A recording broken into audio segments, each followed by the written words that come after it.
Yeah, we looked at the servlet HTTP session. One of the main thing was the HTTP session, and mainly used for tracking a user, right? If you want to track a user, fine. So from any servlet, you can use the, when you write a servlet, you have to write a service method, right?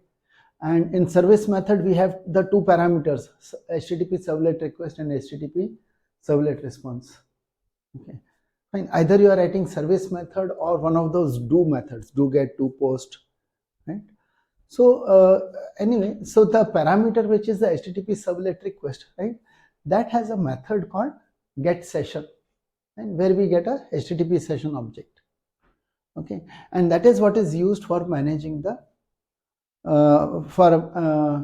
managing any data related to a particular user whom you would like to track. So if you want to start tracking, use that method. And we saw how because HTTP being a stateless, when your servlet is invoking the get session method, right, it may not know whether this user is already being tracked, fine, whether a session object was already created for the current user. If that is the case, yeah, you will get that object, right? And if he's not being earlier he was not being tracked, right, then also you can get a HTTP session object, right? So I think that was the method. Last time, yeah, we had those methods.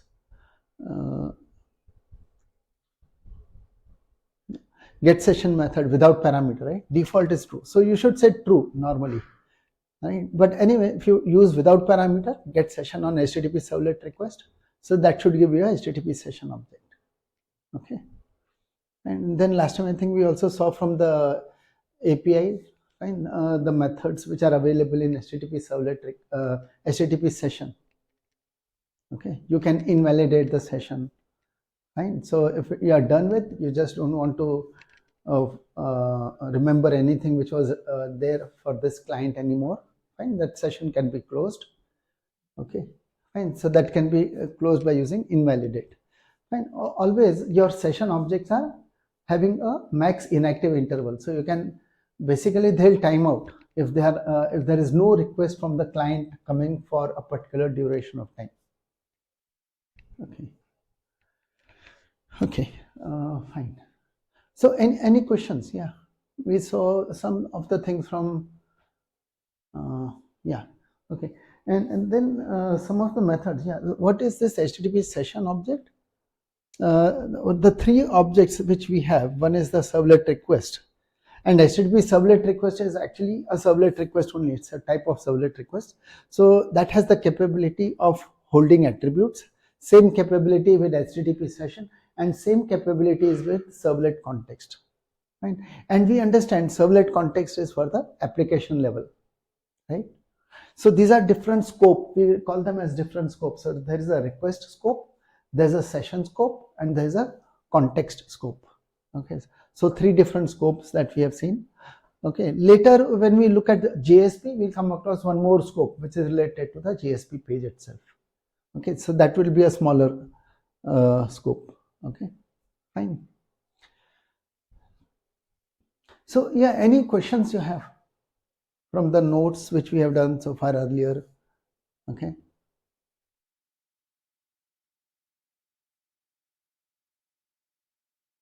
Fine. We had this web.xml file last time we had seen, added a few things here. I think, yeah, we were trying out some example related to demonstration for request dispatcher, using the request dispatcher. Okay, fine. For that we just only used one existing, we forwarded the control from a processing servlet, right? So /process, that was for the processing servlet. Okay, from processing servlet, the control was forwarded to the hello servlet or something like that, right? So anyway, we have that code here in the processing servlet. Yeah, we had forwarded to the other servlet. Yeah. Okay, so here it is the do get method, right? Okay, so in the do get method, yeah, we did this, like we set up an attribute. Okay, added something into this. and okay, oh, we have set up some attributes already, and then what we have done is we have created a request dispatcher for my first servlet. Okay, but basically we would like to do this one. Okay, but for that we haven't done the display servlet. We need to create the display servlet. Okay. Yeah, any of you have tried out any of these exercises? Whatever I'm doing here, if you have tried out these servlets, running a servlet, have you been able to run a servlet successfully? Any of you? Yes, sir. Okay, fine. So you know how to start Tomcat and you are able to run this. Okay, fine. Or you need any help in that?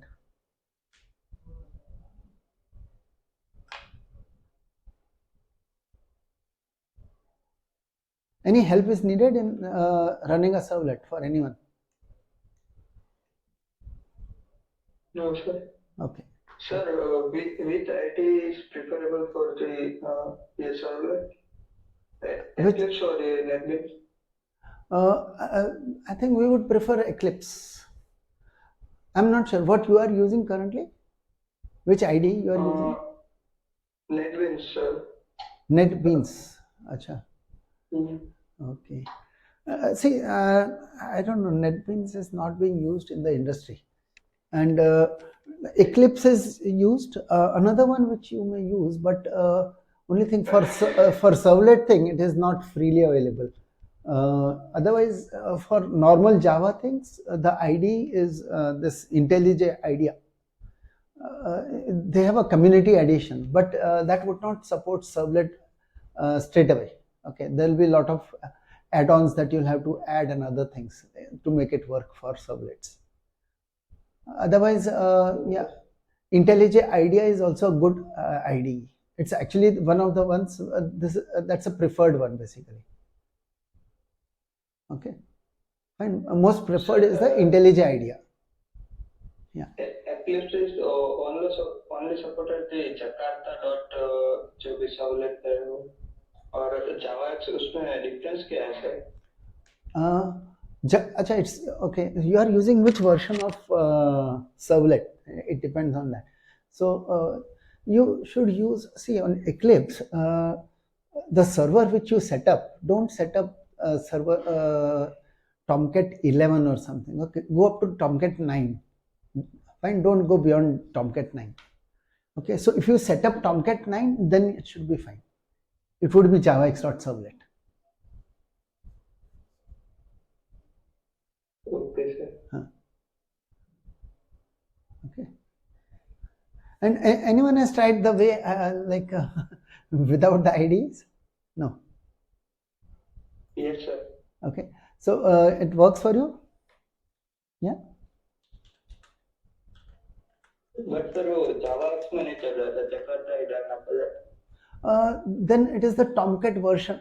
Which Tomcat version you are using? Set up Tomcat 9. Okay. Fine, you should set up Tomcat 9. Fine.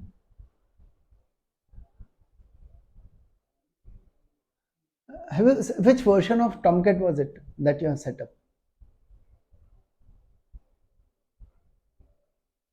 Sir, I forgot it.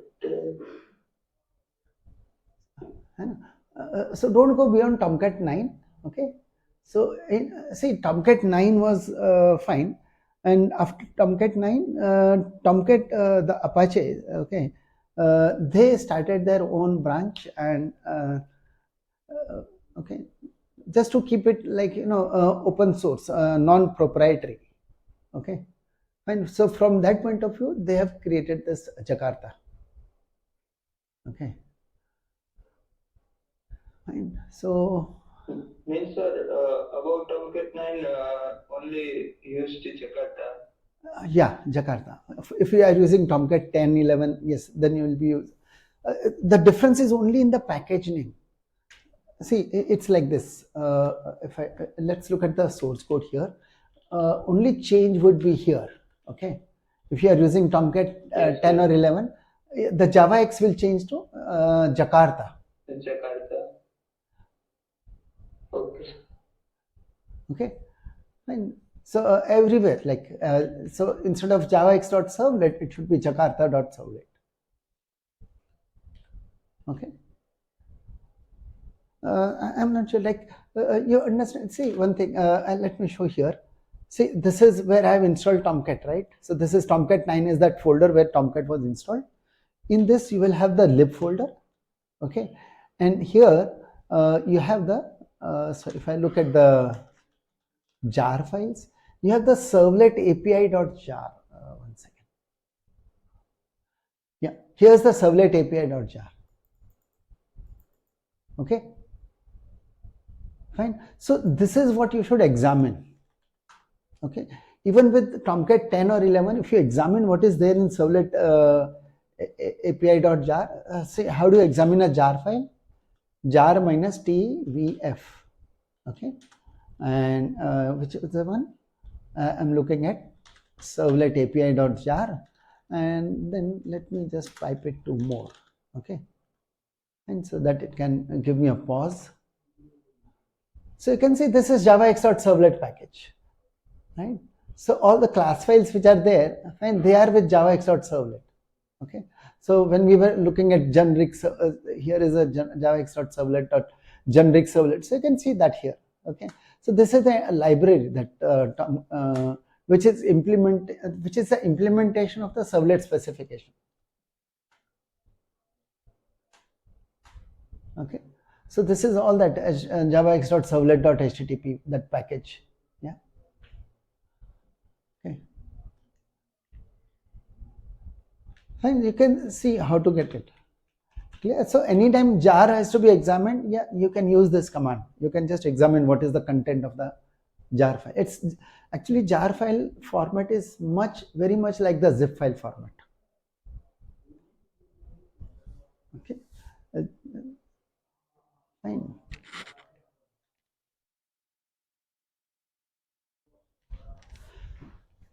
Okay. So yeah.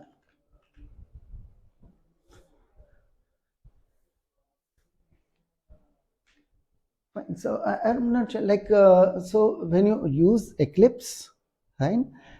You set up in Eclipse, you will have to set up a server. So there you set up the Tomcat server 9.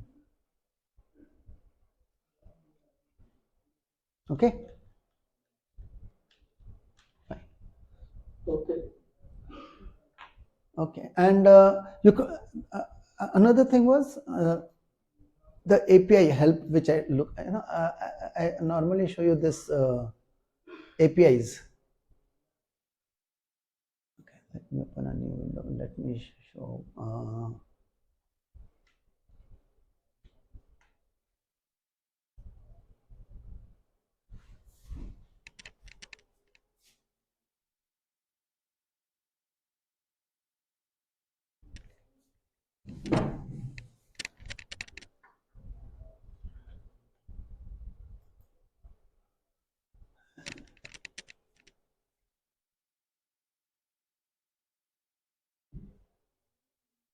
Okay.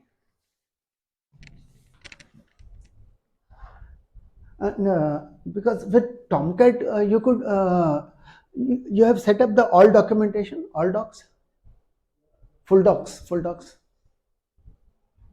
in Tomcat.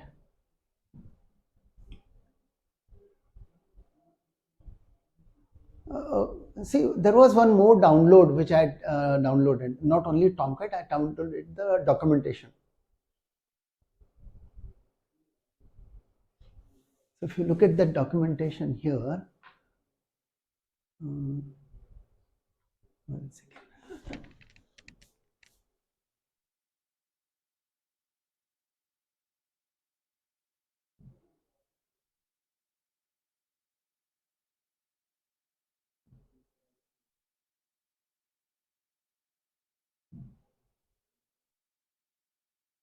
I think I'll have to go from here. Okay.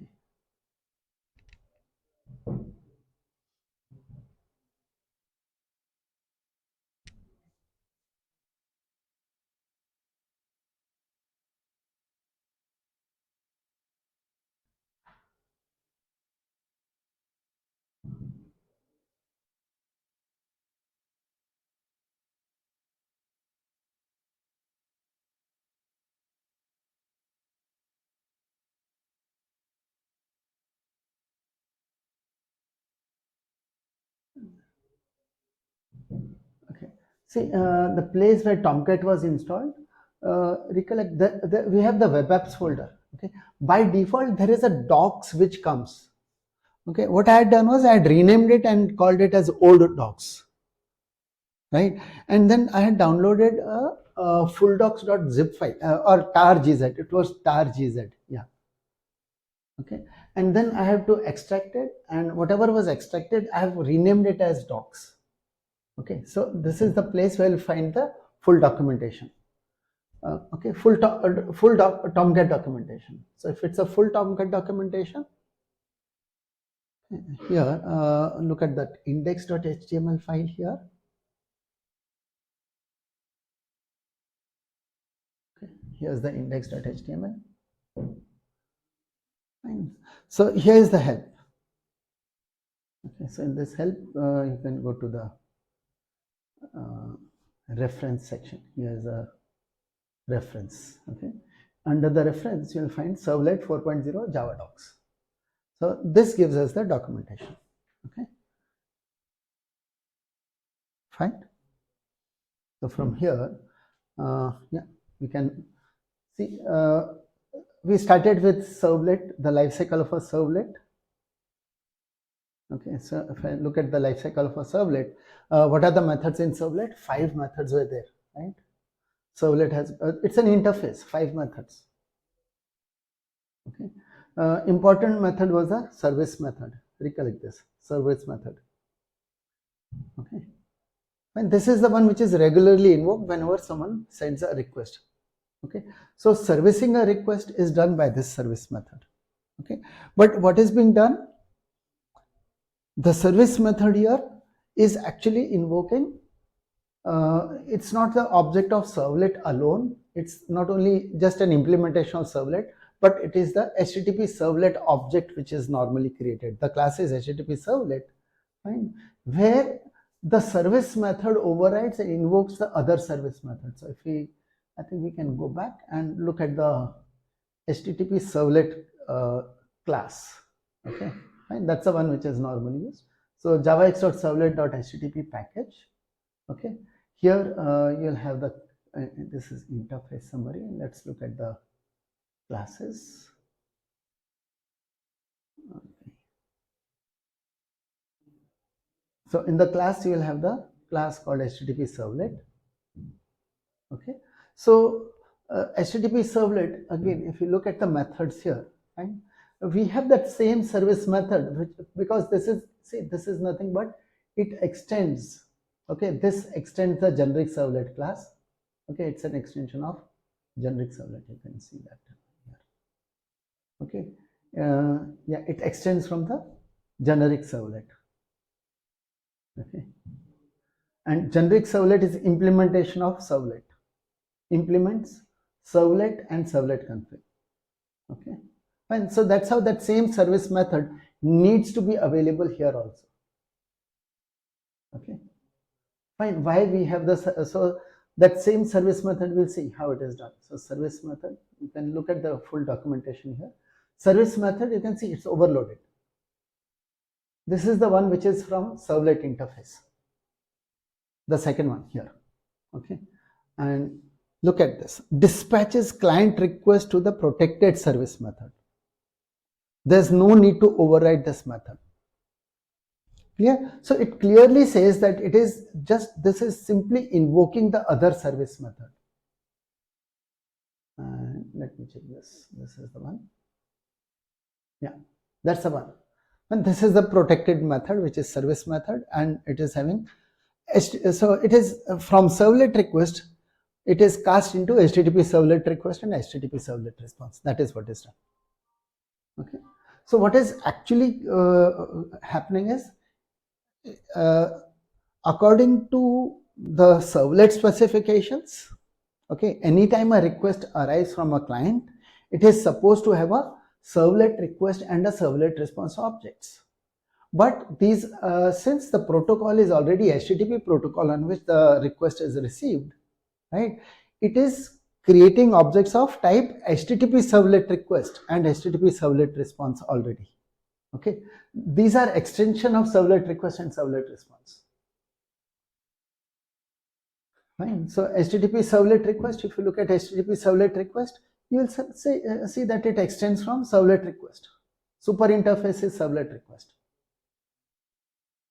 Okay, fine. So if I look at methods here, yes, it has its own additional methods, but it is over and above methods of servlet request. Okay. Fine. So specific to HTTP. So now what we want to see is, yes, what all information is available, how do we use this servlet request? Okay, fine. So various methods, what you should know is all the various commonly used methods from this. And there's so many methods, but yes, at least some of the common methods where you will get a lot of information. So what we can do is we can write one servlet. Fine, we'll write one servlet which can try out the various methods on HTTP servlet request. Okay, to fetch the information, and then we should find the methods which are getting information basically. And not everything here is about getting information. There are some other kind of methods as well. Okay, fine. For example, there was that authenticate method. Okay, we are not going to look into what is authenticate, but the idea here is okay. See, okay, I'll show a few other methods as well related to authenticate. So if it's authenticate, okay, there is a method called get method. We have the method called get remote user. Yeah, this is that method. See, this method will give you the user who is currently logged in. Okay, but for this method to work, the user should have been authenticated by Tomcat or whatever your servlet container is. If the servlet container has done the authentication, then it will know. Okay, so normally if you just say, okay, I'll create my own database, I'll manage my users and everything there. No, this remote user is not for that. Okay, this remote user is, for example, in case of Tomcat, we have that Tomcat users.xml file. Fine, and when I log in, if I log in and I use Tomcat's login, okay, fine. That's when we were using. Okay, let's start that Tomcat server and say it. Okay, let's start the Tomcat server.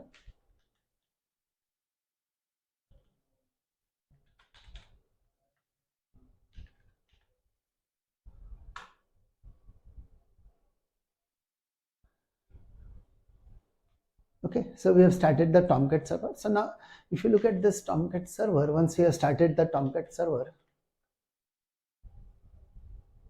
okay, we can connect to the Tomcat server here.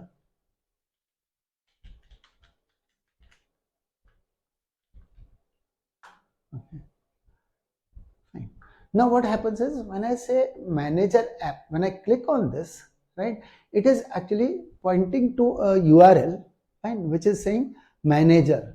But when it has to go to that manager/HTML, fine, it needs a user to be currently logged in.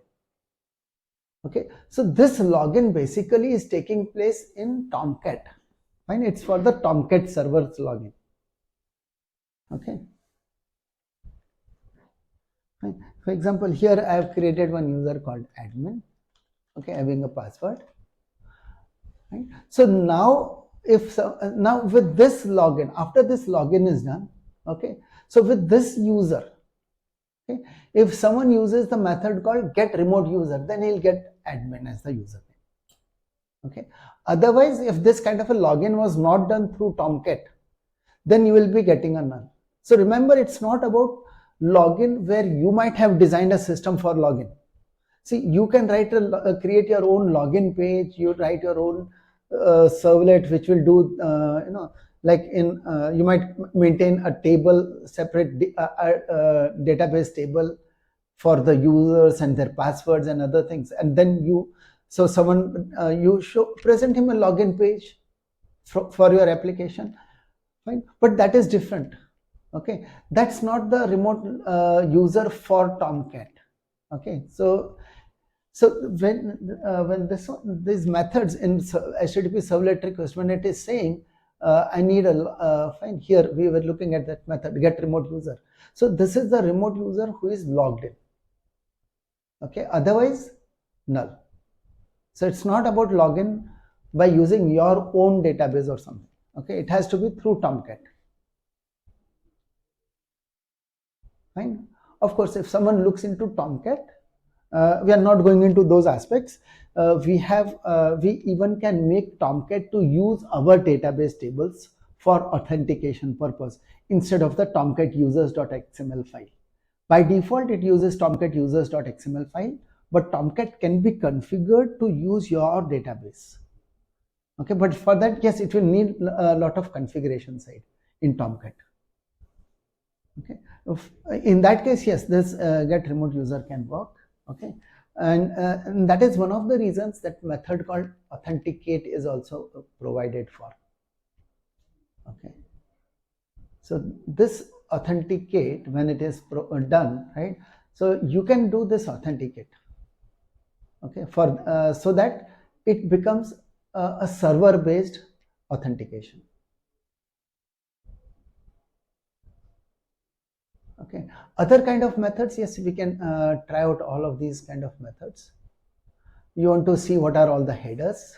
Okay, I think we can first try to cover the methods of servlet request and then the HTTP servlet request. Okay, let's check that. Okay, so we will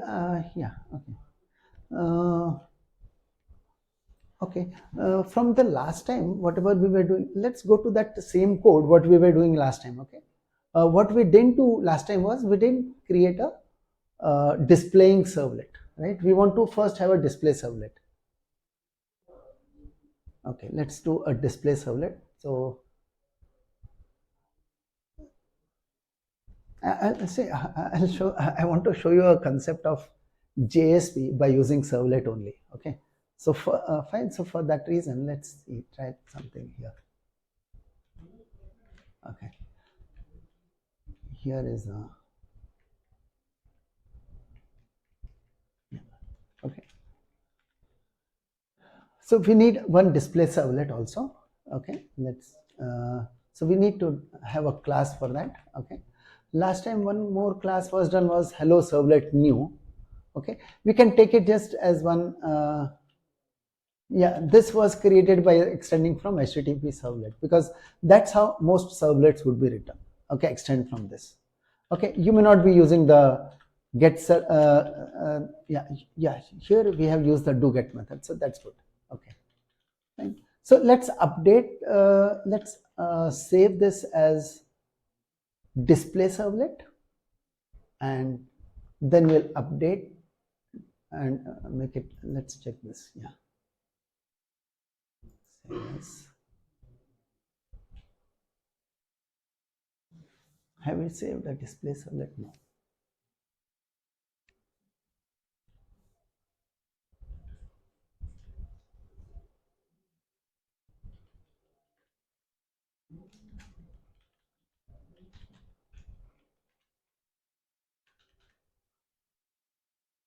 Okay, let's save it as display servlet.java and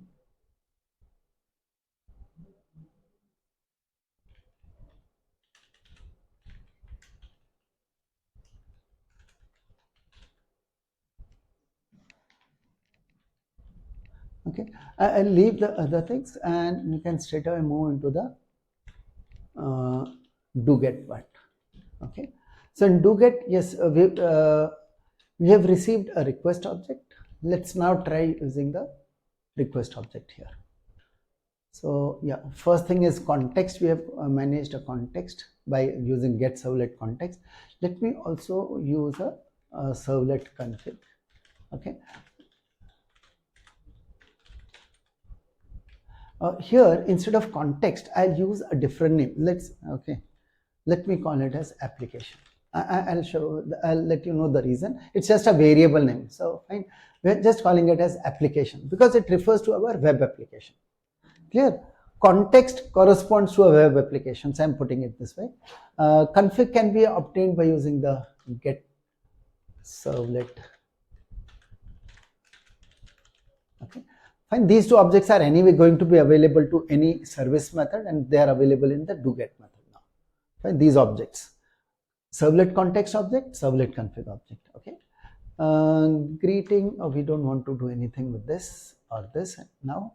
Okay, okay, just check with the display name. So instead of context, we have changed the name to application. Okay, response.set content type. So this is while giving the response. Okay, okay, fine. Here we are using it for giving the response. Okay, out. Now out.println, you want to have this title, want to change the title should be changed to, okay,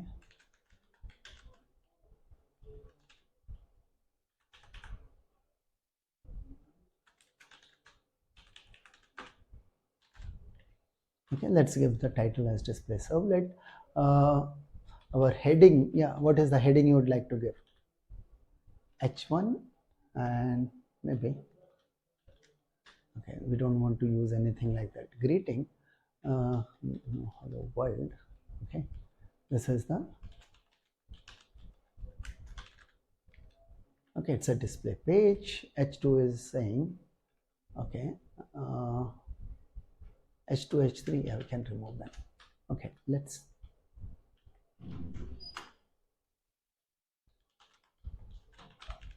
yeah, okay, so yeah, so we have this body, and H1 is there just to say it's a display page. Okay, now what are the things we would like to print? So for that, let's go back to the processing servlet and see what are the things it's giving to us. Okay, so what are the attributes it has set? Okay, okay, let's do one thing. Okay, let's have H2, okay, which says attributes from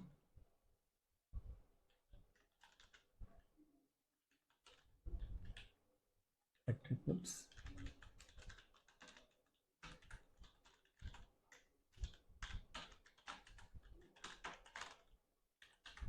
And that's the whole point, right? Some previous servlet has set up the attributes, and that's what we are interested in looking at.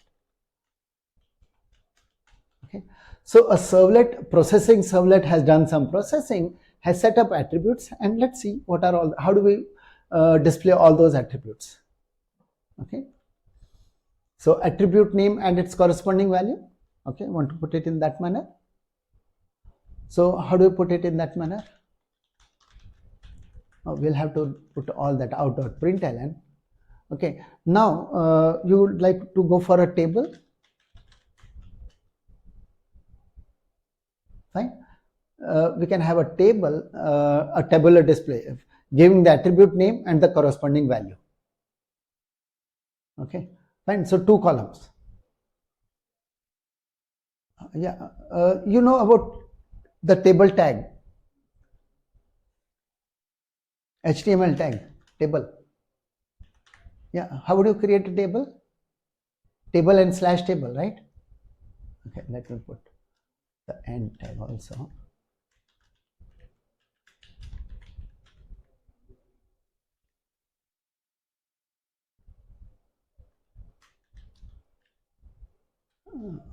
This is, okay, it corresponds to this body tag that has to be a,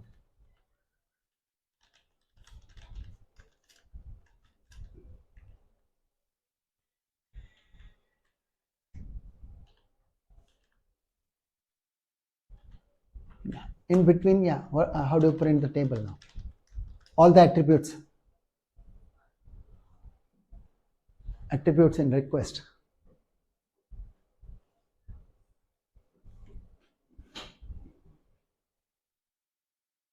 Yeah, how do you create a row in a table? TR tag. You have the TR, right? Table row. Okay, and then TD tag for table data. okay, okay, fine. Plus, Now in that within td/td you should have the data. Okay, here you would like to put the header. Okay, instead of tr we can have th, or okay, or let's use td tr/td only, and let's put the header. Okay, so header would be, okay, let's put first a header line. So header line will say or just simply name.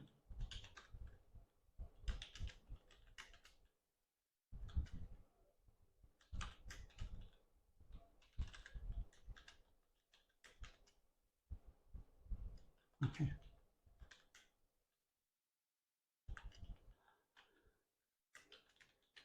Okay, fine. And similarly, now instead of that name part, right, we will have to replace with some, what is the name of the attribute. Okay, fine. So we will need some name of the attribute. Okay, so plus we'll find some variable here. Okay, let's call it name plus, okay, td/td plus. Okay, see, we will need one loop, right? I think here the plus has gone. Yeah. Okay, so within loop this should be done, and yeah, /table, that should work. Okay, so this has to be within a loop, right? This line has to be in a loop. Okay, yeah, what's a loop? The loop has to loop over the all the attributes. How do you get attributes?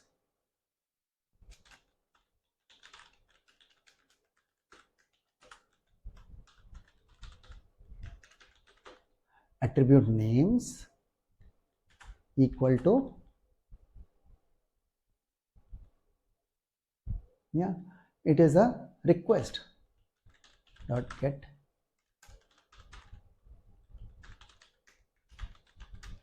simple. Fine, get all the attribute names as a, and we get enumeration, get attribute names, that's a request method. And then you can write a while. Okay, while attribute names dot has more elements.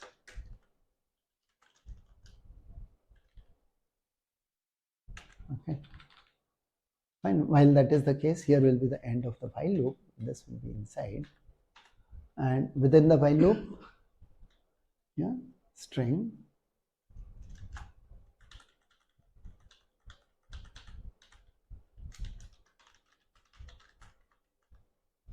name is equal to, when, see, we are using that variable name called name, so that's the name here. Okay, we are declaring it now.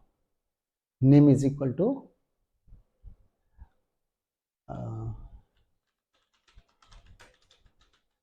not next.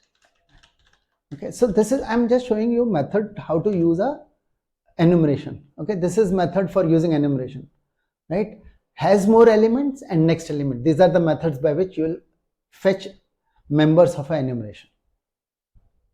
Okay, fine. So you got the name, and now you got the how do you get the value now? So you can say object value equals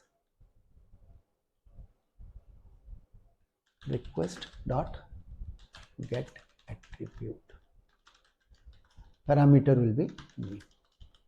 Okay, and so that's going to be your value here, value object. Okay, so /table/body, and then one /html also, right, at the end.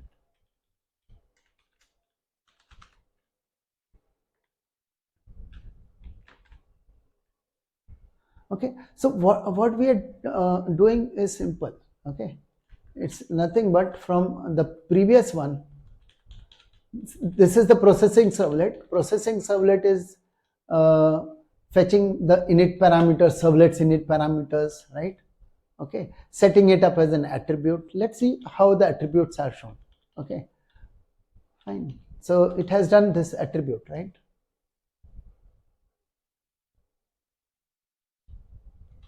Request.set attribute. This is where it set up the attribute called servlet params. So we should be able to see the servlet params.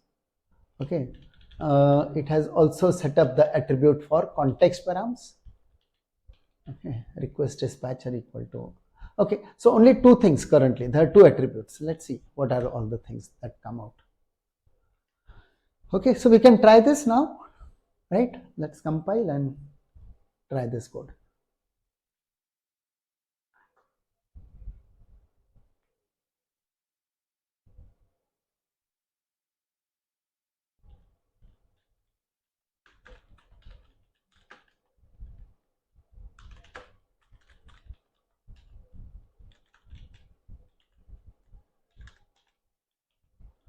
In web apps, we have the folder for academic. Okay, and there we have the webinf, okay, classes folder. So that should be the target. Fine, that's where the class file should be. Okay, and yeah, minus cp class path dot backslash tomcat9 lib. Sorry, in tomcat9 it will be lib folder, and in lib folder we have the servlet api.jar. That's your class path, and what we want to compile is the display servlet. Sorry.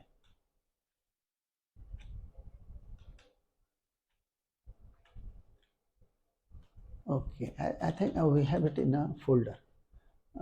It's under this org servlet. Here is the display servlet. Okay, so just compile this.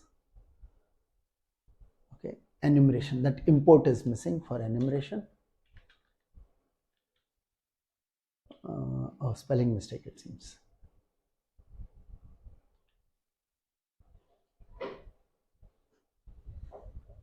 Let's check what's the line number. Sir, double N are there in enumeration?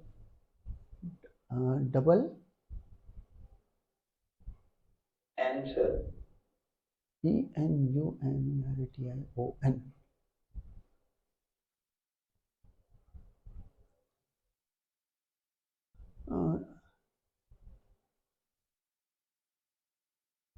I'm not seeing the exit error.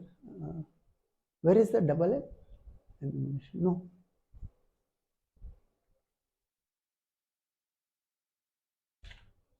We have the import for java.util.star. So enumeration should have worked. Achha, this I'm looking in the processing. Sorry. Yeah.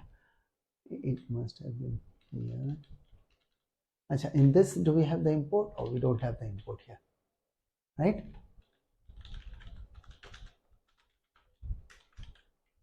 Okay. Okay, so that compiles, and what we do here is we can go to the here we can go to that manager app, okay, and reload our application. Okay, we have that academic.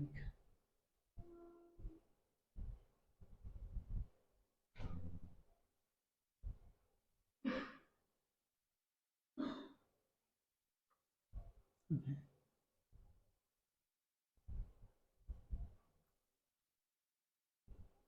Okay, so when this is reloaded, and now if we try, okay, let's try in one more tab here. Let's try http://localhost:8080/ and what we have is processing. I think we will, we do have to compile the other servlet also. Because we made the change also in the other servlet, which was the processing servlet. We changed it to processing servlet. We'll need to get servlet context of that method name. In processing servlet also there is an error.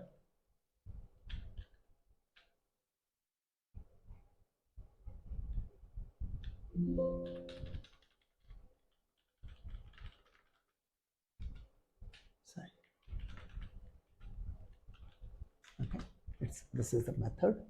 and yeah, that should be done.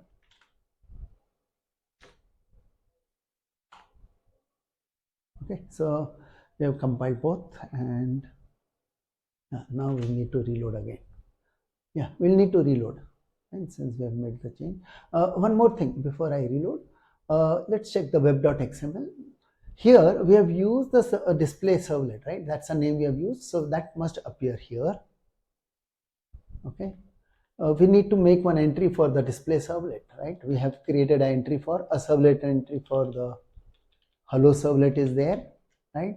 A similar entry, I don't know, is this the one? No, this is the other one. This is for the process. Okay. Okay, just like we have a process entry for servlet mapping. This is servlet mapping.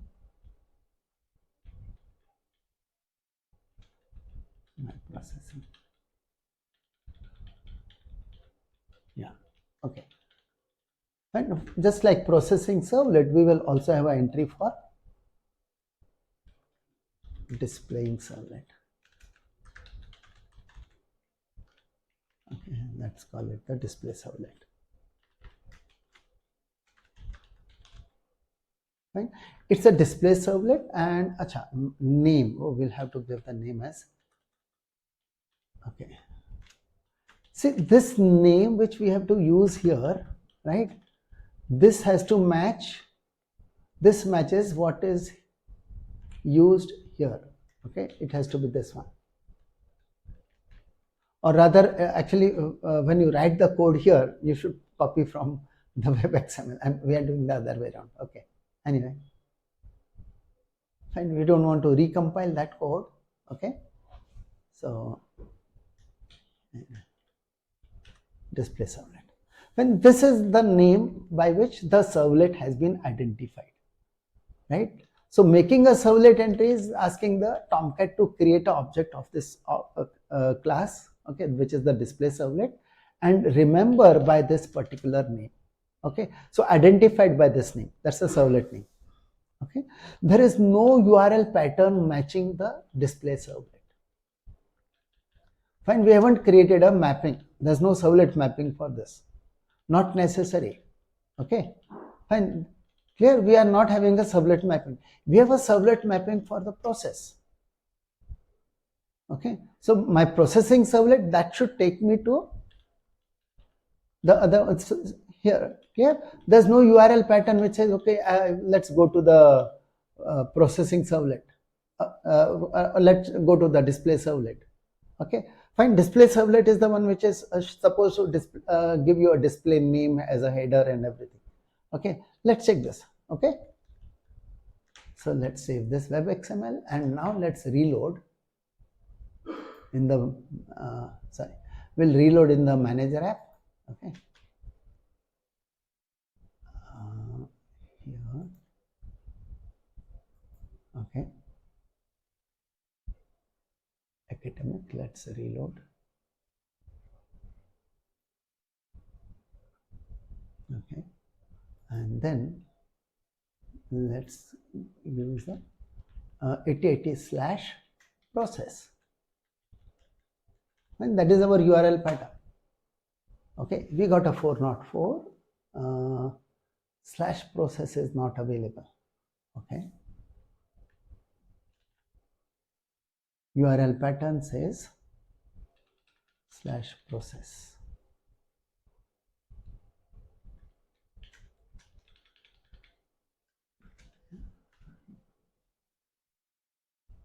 And the URL pattern is about /process. Okay, so yeah.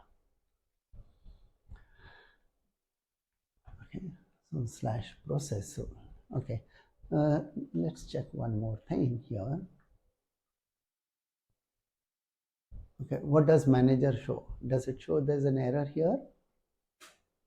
Fine, it shows, yeah, there's no error shown here. Okay, fine, but here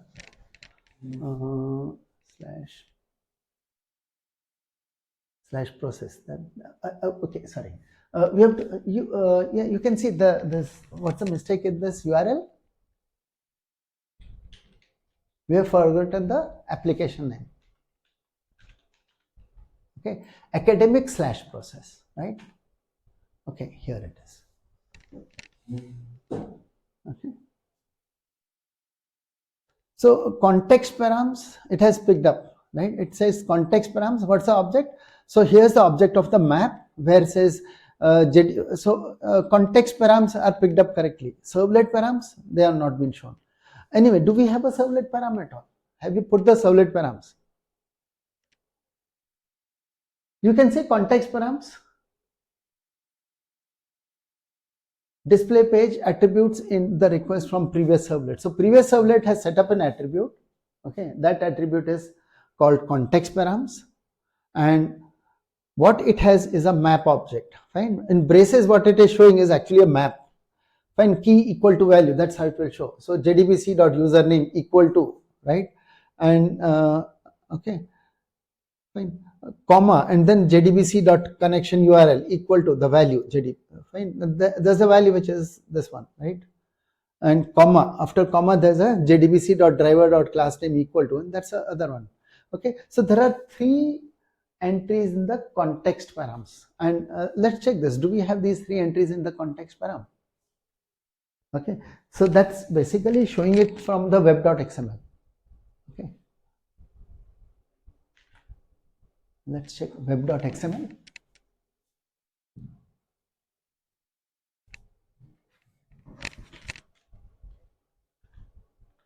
In the web.xml, initially we had these context params. Fine. So we know how to get the context param. Clear? These are something which you can use.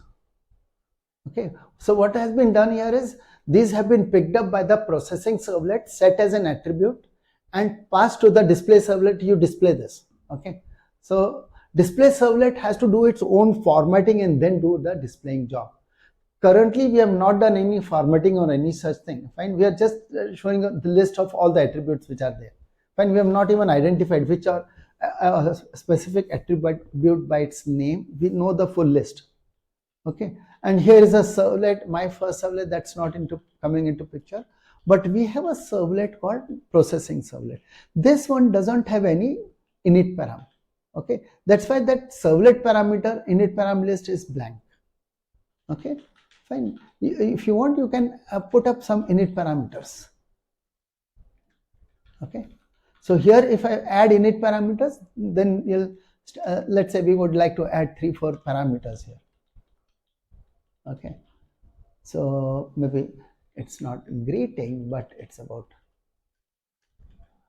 param 1, and this one says. Okay. Fine. I'm just giving param 1, param 2 like this.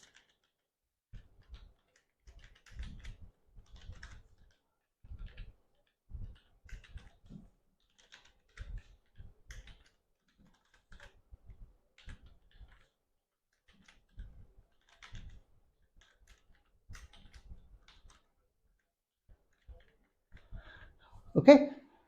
And so parameters, init parameters, whatever init parameters, how it is obtained, that should be clear, right? So this comes from config.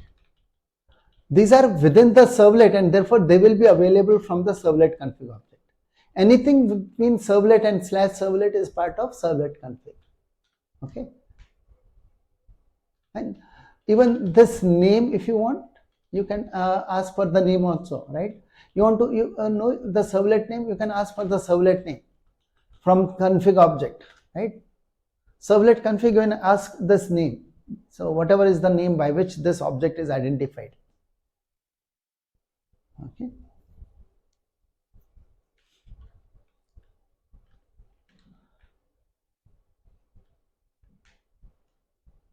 Okay. Now, if you want, you can reload and check this, the other map getting 4 values there.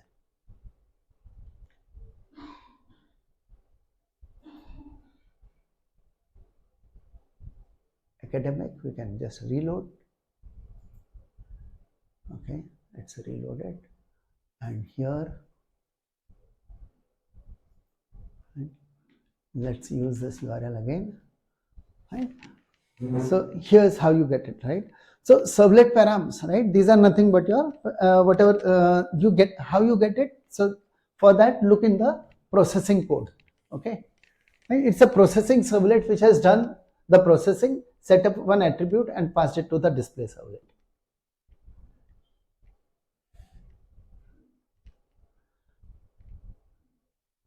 Okay,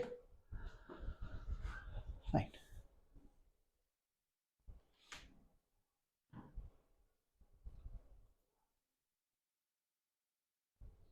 Okay, now would you like to try out other methods from HTTP servlet request? Or see, one thing is you can try out all these methods and see what is their output. Okay.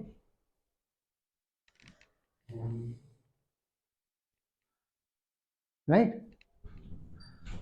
Okay. Want to see if there is any session which is there already created, right? Or you would like to use that get session to create a session.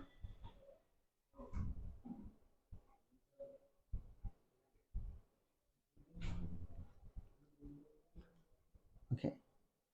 Fine. We can try a get session. Okay. For a get session or any such thing, before that, maybe we need to. Okay. Okay, now let me introduce one more concept. I think that I'll do. I'll do first introduction of one more concept. Okay, let's try to get introduced to a JSP now. Okay, so for that, have a look at this particular servlet. Let's look at the servlet called display servlet.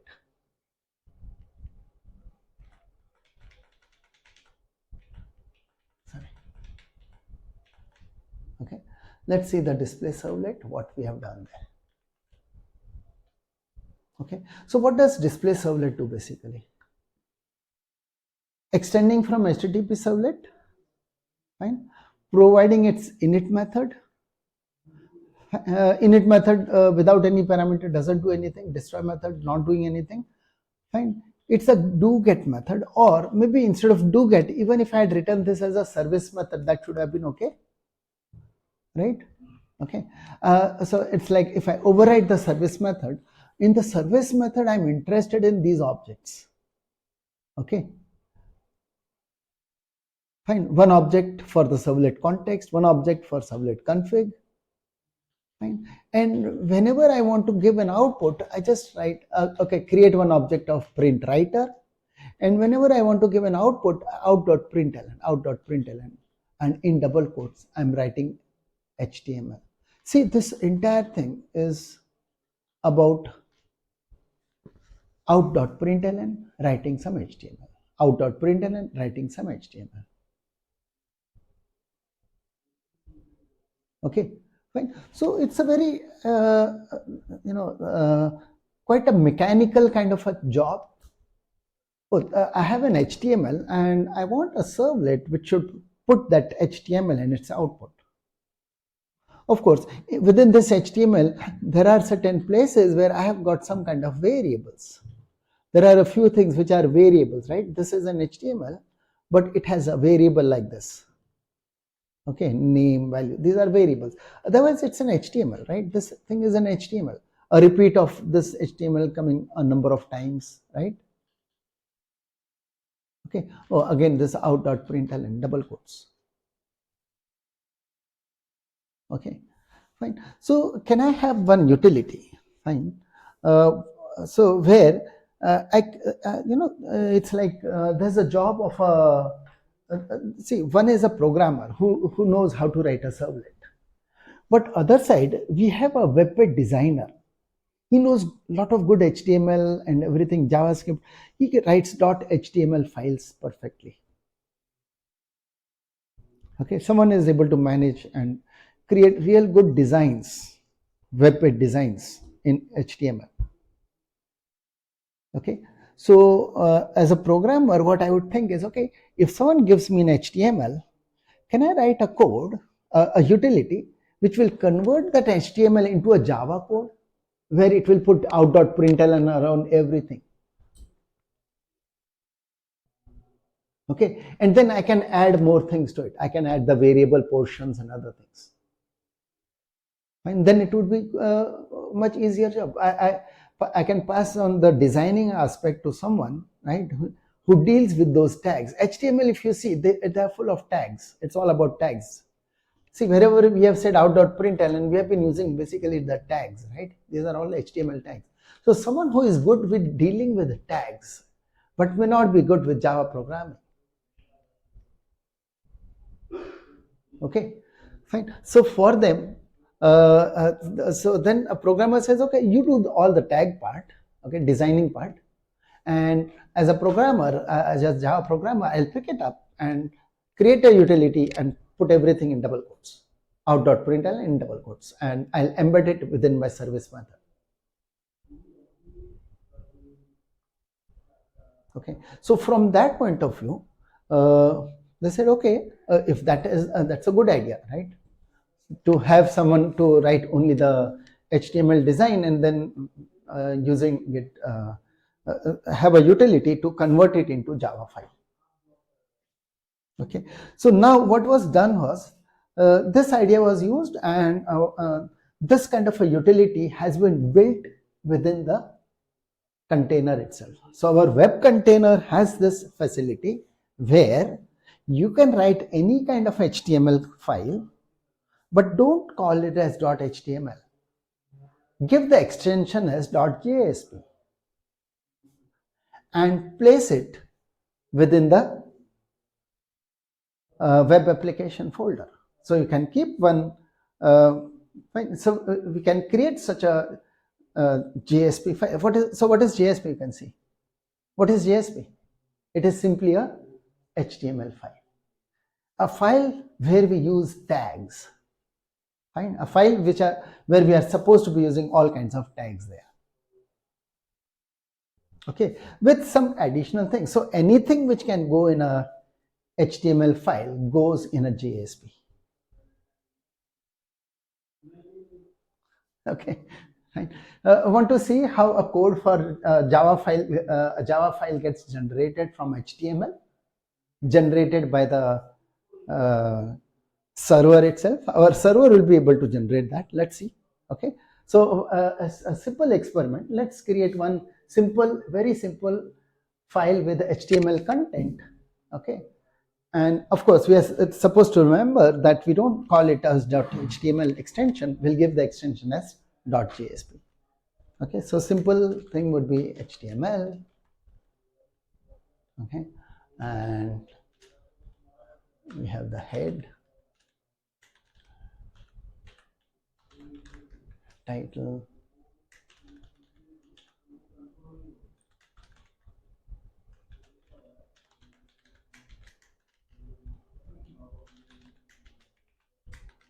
then we have the body,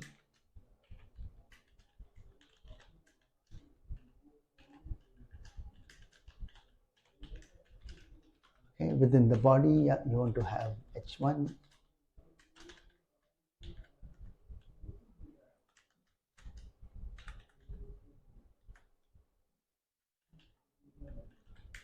okay, and we can have h2,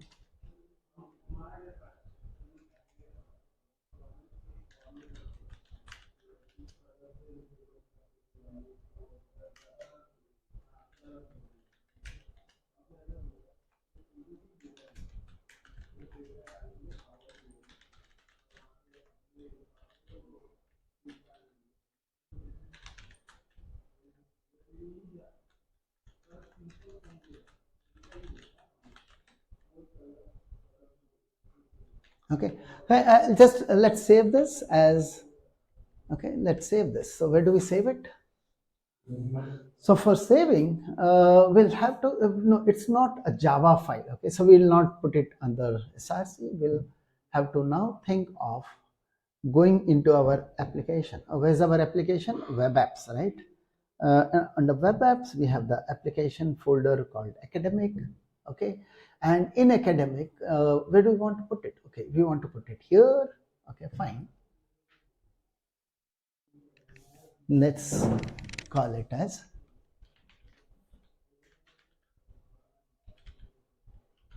hello.jsp. The extension is .jsp. Remember this. Oh, you can say it's a pure HTML file, but we are just giving extension of .jsp and saving it. Okay. Here, there's nothing other than HTML in this file, right? And now, okay, so now let's do one thing. Let's ask for, we have our application running, and let's not go for the /process now. Instead of /process, let's ask for the JSP file.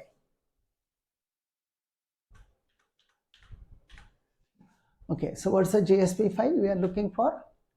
We have saved it as hello.jsp.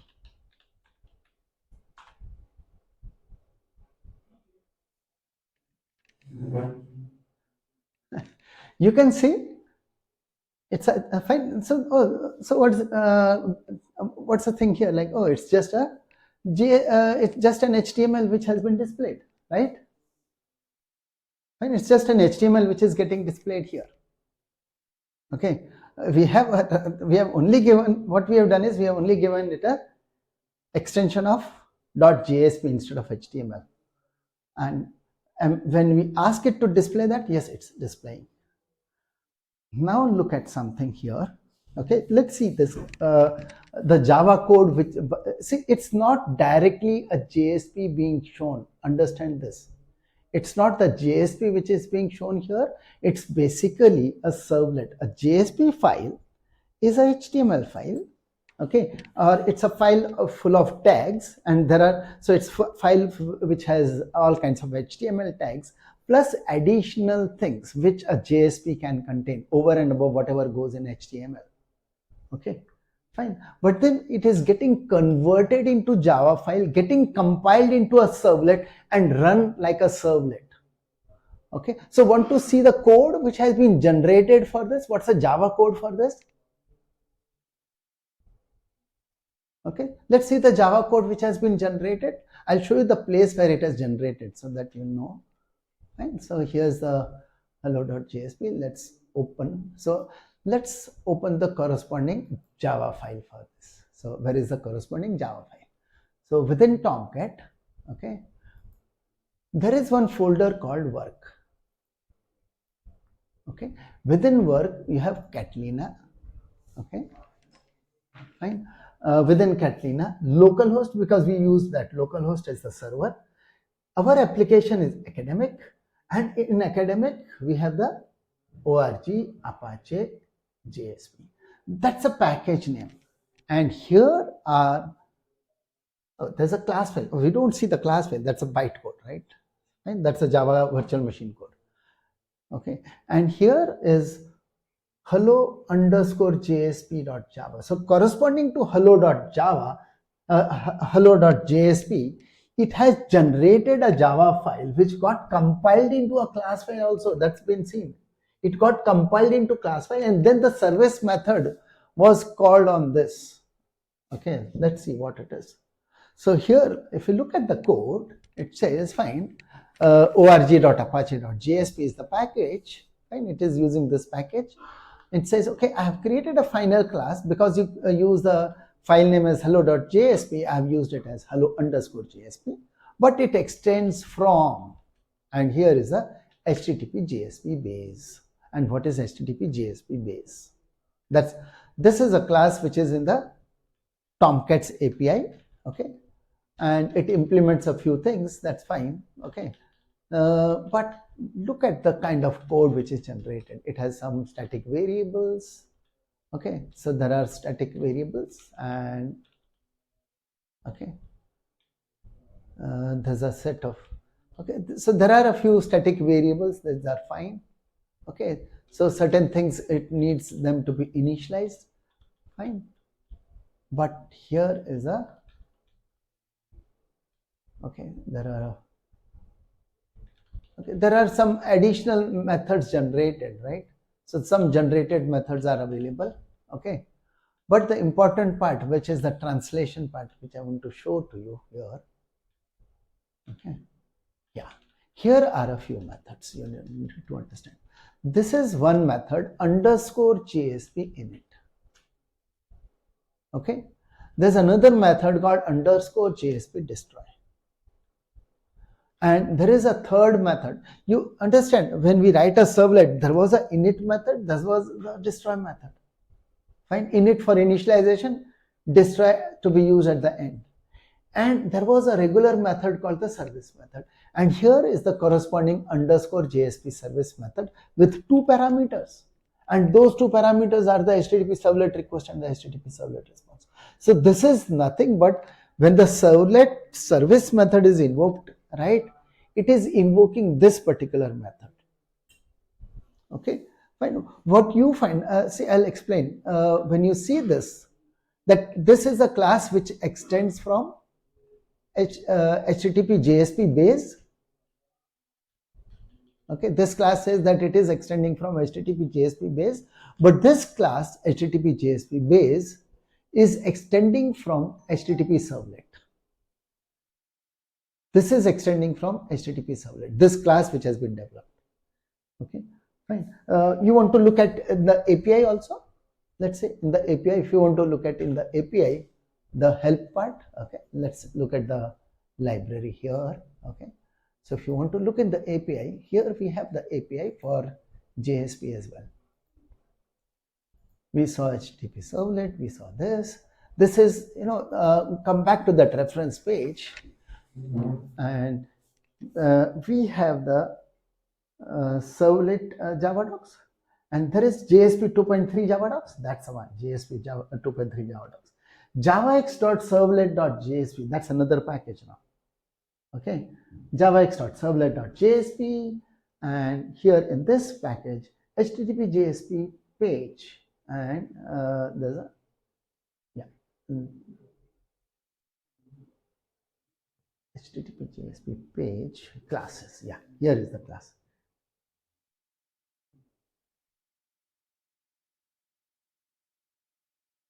Page.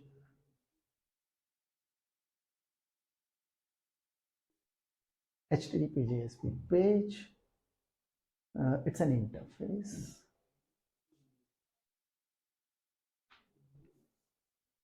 Okay.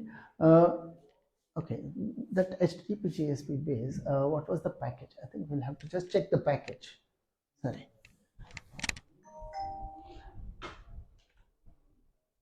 Okay. We'll have to look into that because this is specific to Tomcat. HTTP JSP base is org Apache Jasper runtime, right? Okay, so let's just check in this package. So that's not part of the JSP API also, but it would be in the Jasper API. Okay, let's check this. Okay.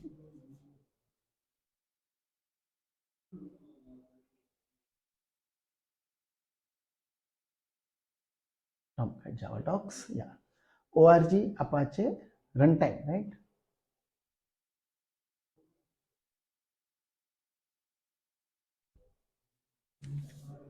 It was org Apache Jasper. What was it? org Jasper runtime. Here is the org Apache Jasper runtime. And here you will find a class called HTTP JSP base. That's a class. And you can see the superclass HTTP servlet. So this is extending the HTTP servlet.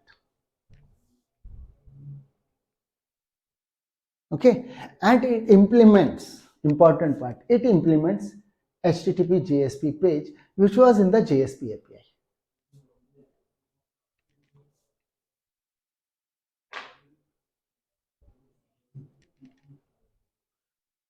Fine. So HTTP JSP base, fine.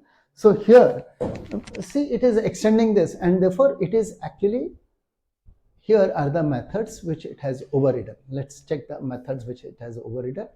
It has overridden the service method. You see the destroy method called by the servlet. Okay, this destroy method would call the underscore JSP destroy. You can see. Okay, this is the one basically used for calling the underscore JSP destroy. It has not mentioned though, but yeah, that's what it should be doing. Okay, so it overrides this method, it overrides the service method. Let's see this. This is that service method which is being overridden. Okay, and what's the description? It says entry point into service. That's fine. It is not mentioning much, but you understand this is the one which is actually invoking the underscore JSP service. This service method is invoking the underscore JSP service. Okay, so let's come back here, and in this, look at the underscore JSP service method. So we have something called JSP. JSP have got a life cycle just similar to a life cycle of a servlet. JSPs have their own life cycle. Okay, and the life cycle of a JSP is having three methods. There are three life cycle methods. First life cycle method is underscore JSP init. Fine. The actually not underscore JSP init. There is a method called JSP init. Okay, they have a method called JSP init. There's a method called JSP destroy. Not these two, basically. Okay, but we have the method called underscore JSP service. Look at the code. Some of the code will be familiar. Why I want to show you this particular code, you will come to know. Response dot set header. Okay, this is fine. He is saying response dot set header. Okay, so some of the things, some methods of HTTP servlet response, they are invoked here. Okay, fine.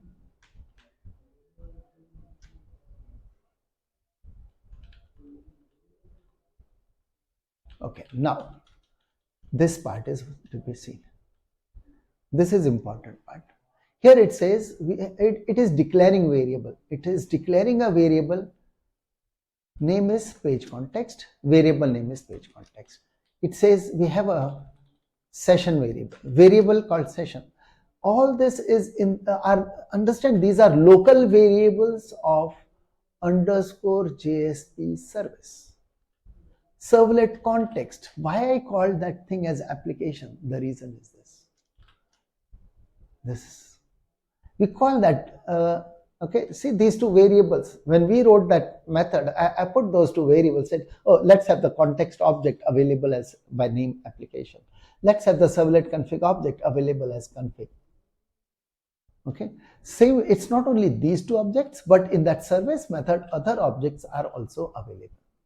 Okay, there's an object which is similar to a print writer. It's not exactly a print writer, but this is corresponding, this we call as a buffer for our JSP. That's the out variable. And there's a page. Page is nothing but this. Understand? Page is your servlet object, basically. Okay. Right? And then these are underscore variables, so don't just ignore them, because when someone starts with underscore, that means something which a programmer is not supposed to look at. Okay, fine. But now response dot set content type, that's what we did, right? Ignore this page context part. Okay, but then you can see this application equal to, so here he is getting the servlet context. Config, he is getting the servlet config. Session, he is getting the session object. Okay, out, he is getting it from the context. We'll see this. Okay, so and then it is we used out.println, they are saying out.write, but it's the entire thing. This is how we had written. It's all about out.write, out.println, and in double quotes whatever HTML you are giving. We have written println, they have said write and put backslash n at the end in each of those lines. So this is your translation from a JSP which was containing only this HTML converted into a Java code. This is basically, this Java is indirectly a servlet. How it is indirectly a servlet, let's understand here. Okay, let me try to show here. Now let's understand the whole class hierarchy. Earlier, I think I have given you a class hierarchy earlier also. where was that class hierarchy I had shown?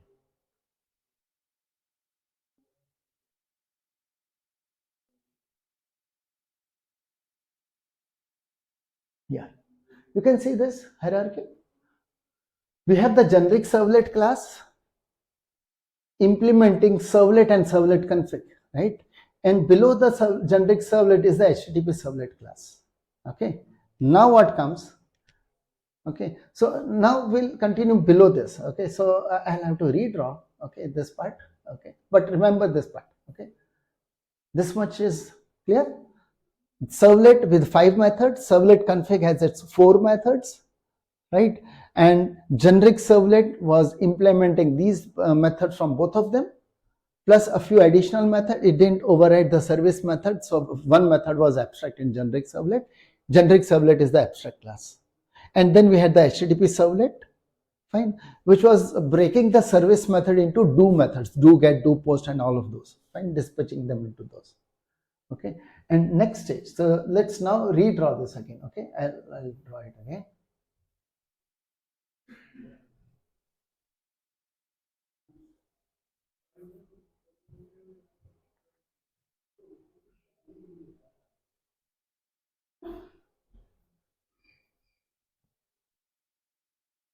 Okay.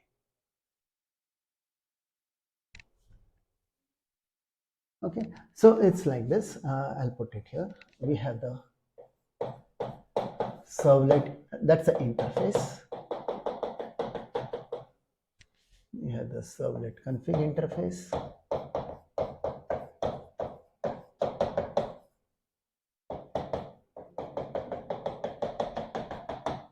Okay. And from this, there was the abstract class called the generic servlet. We have the generic servlet. Okay.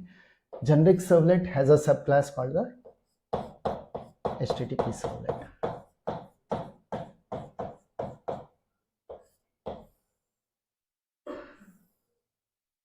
Okay.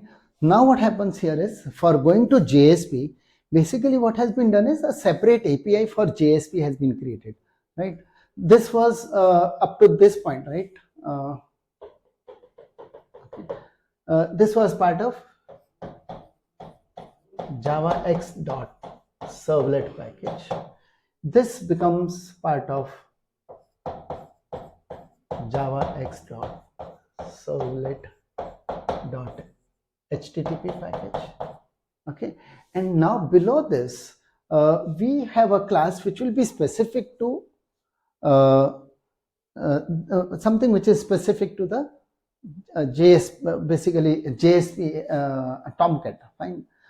Since we went into the code for Tomcat, okay, but there is one generic part also which is not specific to Tomcat. So let me put that part also first, I think. Yeah.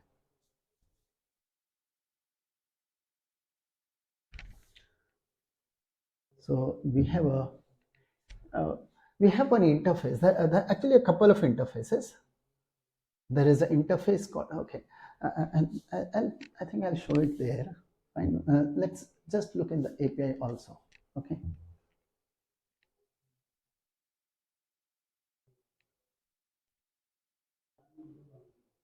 See, this what we are looking at is a class, but this class, if you look at, okay, it's implementing HTTP JSP page. Okay, and that's extending from JSP page. So we have this in javax.servlet.jsp package, we have the HTTP JSP page, which extends from JSP page. And what is JSP page? It extends from servlet. So you can understand your super interface for JSP page is servlet and sub interface is HTTP JSP page. Okay.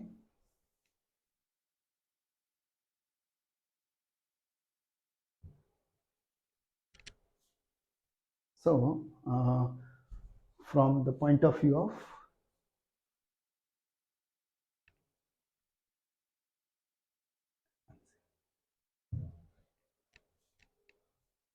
okay, here is the servlet. And if we have to create we have something called JSP page. So this is a general one and not specific to HTTP. There is something called, so here I'll put one line. This is because now we are talking about a different package. This package is the javax.servlet.jsp. Okay, that's a package, and we have the interface in here. So here's an interface. Okay, interface I'm putting in dotted lines. JSP page. Okay, so this interface is JSP page, and if you look at the description of JSP page interface, okay, it will say that it is it has this JSP page is a servlet, right? But it has 3 methods, but it will list only 2 methods with their signatures, and third one it says I will give you only the name, but the method signature is missing. Okay, so it says, so what is JSP page? It says 2 plus 1. 2 plus 1 methods. Okay, so what are the 2 methods? For JSP page, the 2 methods are, there are 2 methods. One is the JSP init method with no parameters. The other is the JSP destroy method with no parameters. Plus 1, okay, the plus 1 is only mentioned as documented. It's just in the documentation part, but not listed in the API. What it says is it has 2 plus 1 method. The 1 plus 1 is the method name is known. The method name has to be, okay, plus. Okay, so plus, the one is underscore JSP service method. Okay, with 2 parameters. It says it should have 2 parameters. Return type should be void. Okay, sorry, void. Okay, it should have 2 parameters. The first parameter must be something which extends from, which has to be a subtype of the servlet request.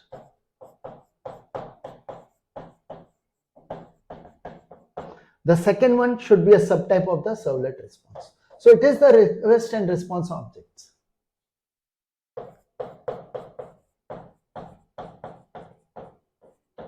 So when we are dealing with the HTTP protocol, right, everything is dealt with in terms of HTTP protocol, right? So we have a specific interface which extends from the JSP page. So now that plus 1 will be then be specified with the method signature will now be specific. Okay, so this plus 1 is missing basically.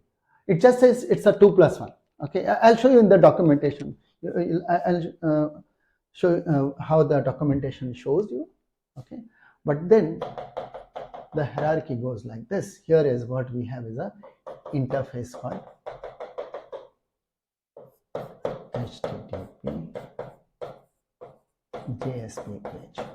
So HTTP JSP page should be extending from the JSP page, and it overrides. It doesn't override. It adds one more method, and that the plus 1 method which was missing has been specified here with the parameter being, okay. So the 2 parameters will be of type HTTP servlet request, okay, and the HTTP servlet response.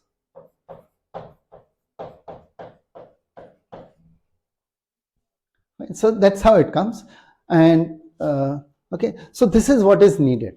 Now the code which should be generated must be of a class which implements this interface.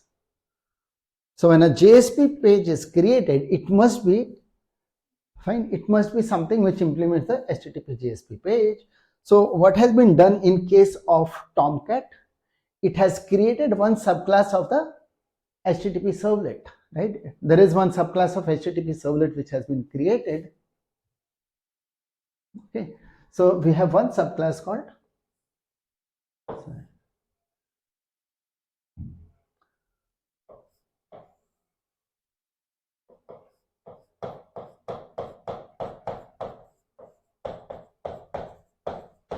When this is specific to Tomcat, okay, this is not a general one.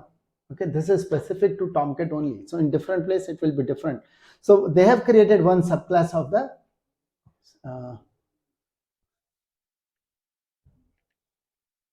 yeah, this is a subclass of the HTTP servlet.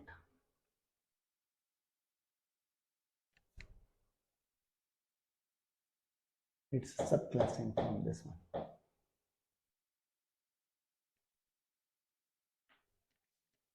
Okay, fine. This is subclass here, and it is implementing this.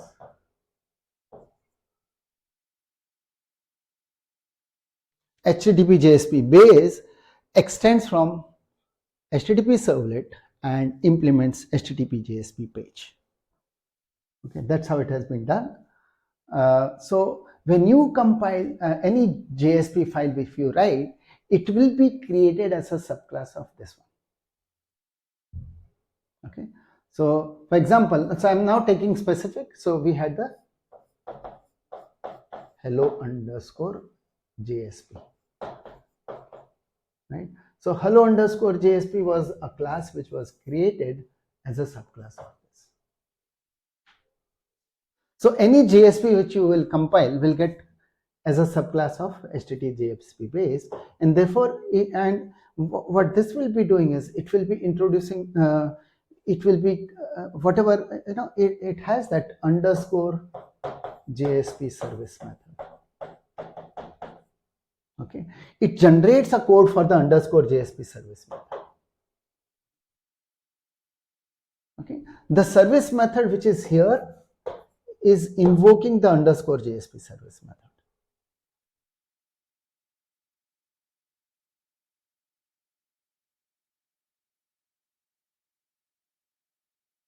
Fine.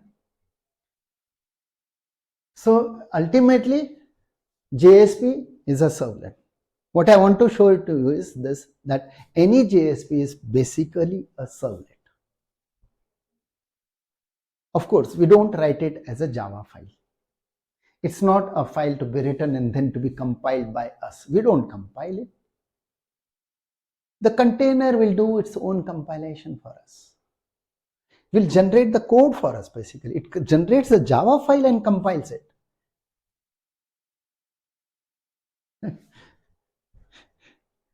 Clear? Saw the Java file, right? The one which was generated for us.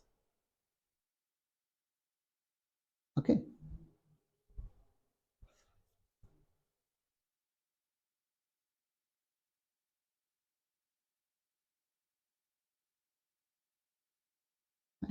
So all in case of Tomcat, it has its one superclass for all the JSPs, but all of them are implementing HTTP JSP page. Okay, and that HTTP JSP page is extending from JSP page, which extends from servlet. So basically, it's a servlet, and service method is invoked. Container simply invokes service method. Fine. Container has taken the extra role of converting a JSP file into a Java file, compiling, and then using it like a servlet. So basically, it's a servlet. Okay. Now one more point. Okay. Right. So up to this point, any question? Fine. Clear on this?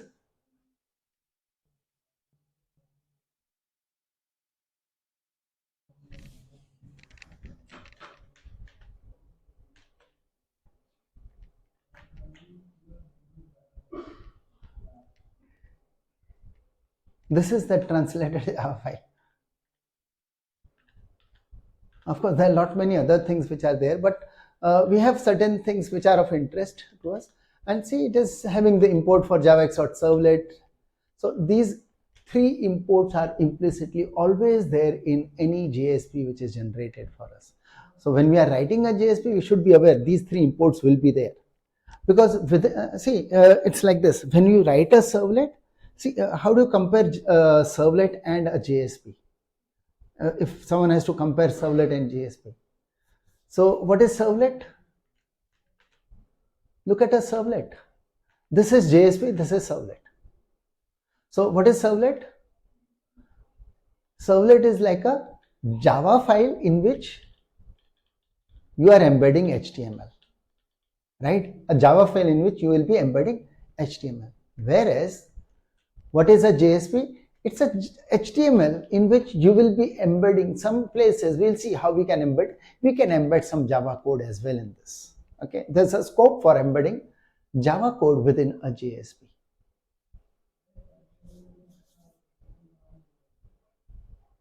Okay.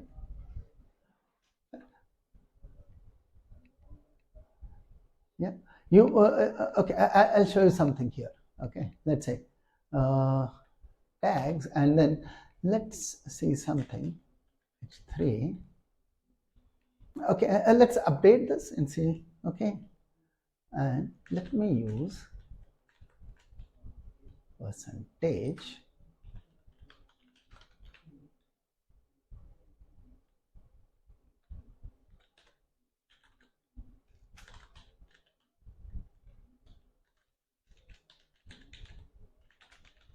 You know, this will servlet we have that get servlet context name to give us the display name.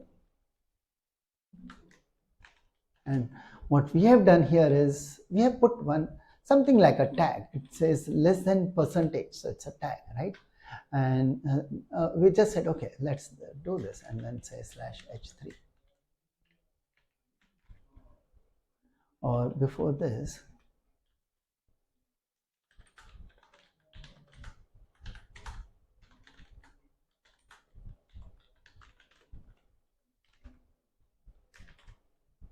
okay, and just let's put this, okay, and try out. Okay, let's see what happens. So see, this is this looks like a Java code, right? This part is a Java code. Rest of the things is HTML. So in a HTML, you're embedding Java code now. Okay, let's embed some Java code and let's, okay, so that's what we have done. And let's check this file again. Let's reload the JSP again. Okay. Okay, so while compiling, it got an error. See, an error occurred at line 7. So here, it translated, tried to compile it, converted to Java, but when it was compiling, it's finding an error. Okay, fine. So, yeah. Okay, I think what I did was, there's a small mistake which was done. We need a equal to. Less than percentage equal to. Now it should work. Sorry. Okay. So now let's see. So it should now work. And this is just an introduction part to understand that what is JSP. The display name for application is academic section. Oh, that was a display name which we put in web.xml.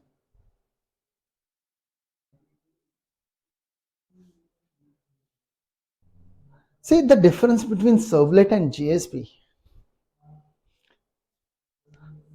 Ultimately, JSP is also a servlet, converted into a servlet and then used. But from a developer's point of view, it's just a plain HTML in which you may embed some Java code. Whereas servlet, it's a Java code in which you will be embedding some HTML, out.println and put some HTML there. See, okay, want to see the converted Java file now with this kind of a thing which we have done? Okay, what we had done was we had said, oh, application dot get servlet context name. We'll see that exactly how we have written will come into our Java file also. So here is, let's reload this, okay, because it has changed. Okay, and let's come to that part where it was out.println.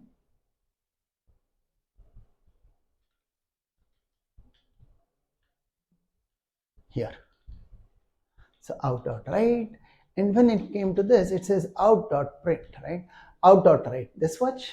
Okay, after that there's a out.print application dot. See, this is exactly what we had written within less than percentage equal to and percentage greater than. So that it has put in a separate line, and then everything continues in double quotes. Everything else in double quotes. But whatever you have shown here, okay, I'll print it. Fine. You have said less than percentage equal to whatever you give. I'll put it in print. All this goes in the service method, underscore JSP service method, right? This is, it has generated the underscore JSP service method for the underscore JSP service. That's a method which is being generated. Clear? Your container will have to do this. It will have to generate this Java file. It will have to compile and use it like a servlet. Use the service method. Clear? JSP is a servlet. Remember this.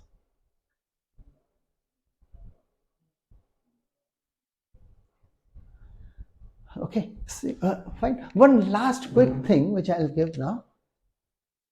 This JSP file, where have we saved it? We have saved in the application, right? And it is available, right? It is being available as. So, you know, now if anyone wants, he can directly invoke my JSP, right? But we don't want the direct invocation of JSP, just like our display servlet, right? The direct invocation of JSP is what is happening, right? Yeah, in my URL, I'm putting JSP, but I want that if I say /process, then it should go to JSP, hello.jsp. Okay, I want the hello.jsp to be accessed from processing servlet. Okay, so if I want that to be accessed from processing servlet, let's look at the small change. Fine. So we don't want it to be available publicly. So if you don't want it to be publicly available, it should be moved to the web-inf folder. Okay. So first thing I'll do is I'll save this. Okay. Let's do a save as.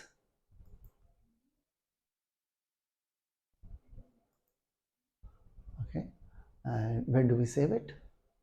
Go into web-inf. Maybe create a folder for all the JSPs. We'll keep our JSPs under web-inf, so they become private, so not available using a URL. Okay, so just creating a folder for all the JSP files, and let's save hello.jsp over here. Okay, so that's one change. And now let's go to the web.xml.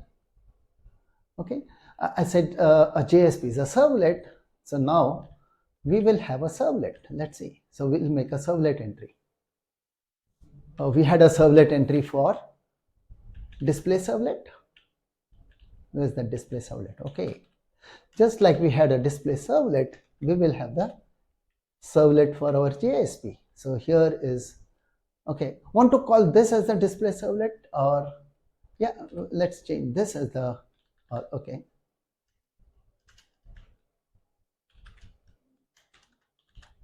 Hello JSP. Let's call it hello JSP servlet. Okay, but no, it's not. Here we don't call it a servlet class. It's not a class, it's a JSP file. Servlet name, but we say JSP file. Okay, it's a JSP file. Where's the JSP file? Slash under academic, where is it? Web-inf. See, with respect to academic, where is it, right? So under it is web-inf. Under web-inf, we have a JSP folder where we have kept the hello.jsp, and this is slash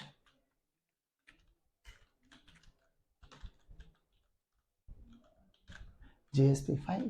See, it's a servlet entry. Understand this. It's a servlet entry.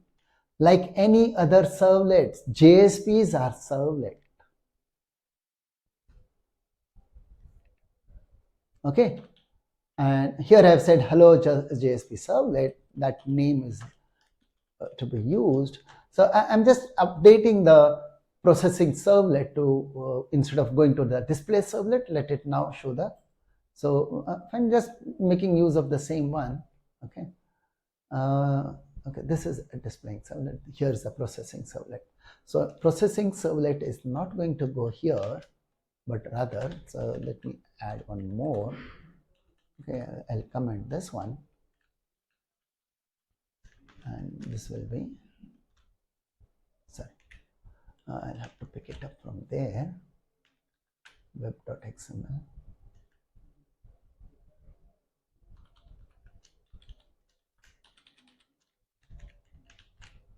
Okay. So it's a hello JSP servlet and we need to forward there. Fine. So request dispatcher used for forwarding to a JSP. JSP which is not available by a URL. We have kept it, moved it into the other folder. Fine. We can remove the JSP from the earlier place. Okay. Let it be under the web-inf so it becomes private. Fine. So we can remove the one which is in the academic. Fine. Okay. And we need to compile that.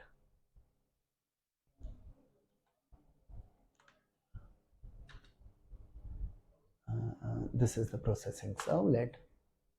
Okay, that got compiled. See, once you have to compile with servlet, that's the whole thing. Yeah, we do have to go back and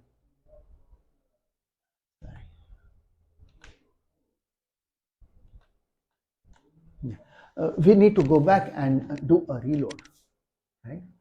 Fine. When you have updated a servlet, when you have updated web.xml, fine, you'll need to reload your application, fine. But for JSP, you don't need to reload. We made changes in JSP and immediately just saw it, right? It will again, see when it sees that JSP has changed since my last translation, it will do the translation again.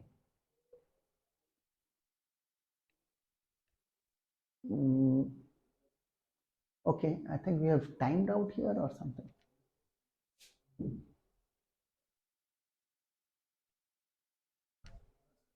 Reload, it's not okay.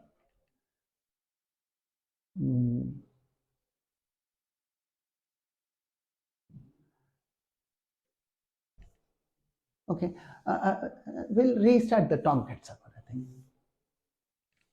We can do a shutdown and startup of Tomcat.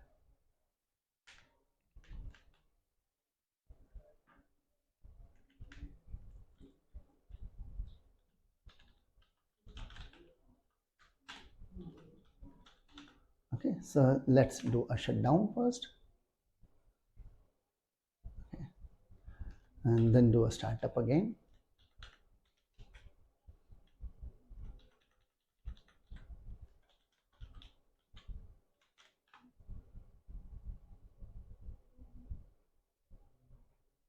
Okay, it's done a startup. And okay, let's reload this page itself.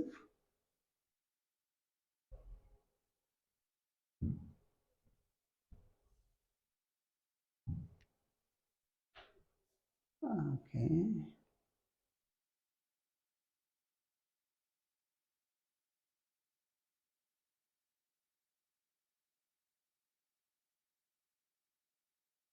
Okay, let's not do a reload.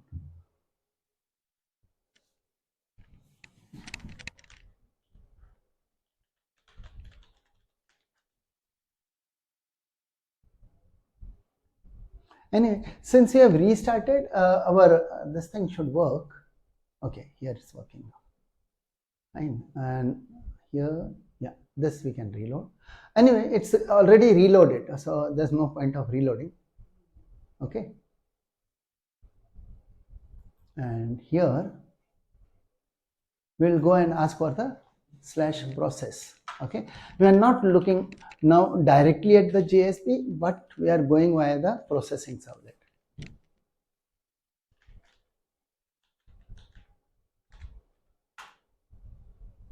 Right, so /process, it shows us the same thing, right? Here on the top, it's not a JSP here, right? In the URL, it's not the JSP. So we're not using the hello.jsp, which was saved under web app academic folder. Okay, even we can remove that and this would still be working. Okay.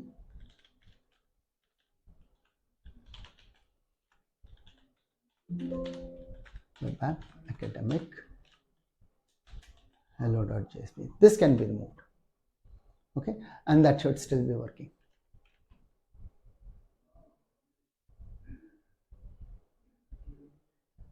Okay, fine. Okay, so fine, clear the difference between servlet and JSP and what is similarity, or they are both servlets. That's one thing. Fine. Right. Also, you understand, I think in web.xml, you should now have understood the tag servlet and what is servlet mapping, the purpose of both of them. Purpose of servlet tag, purpose of servlet mapping. Okay. And how a JSP gets compiled into a servlet, how JSP is a servlet, right? And the main difference, JSPs are HTML. Fine, basically HTML in which you can embed some Java things. Okay, whereas servlet is Java in which you do embedding of HTML.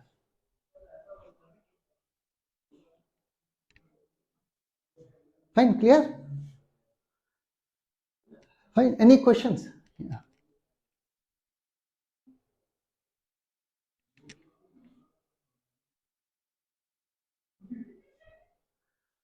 Okay, fine. Then we'll continue next time.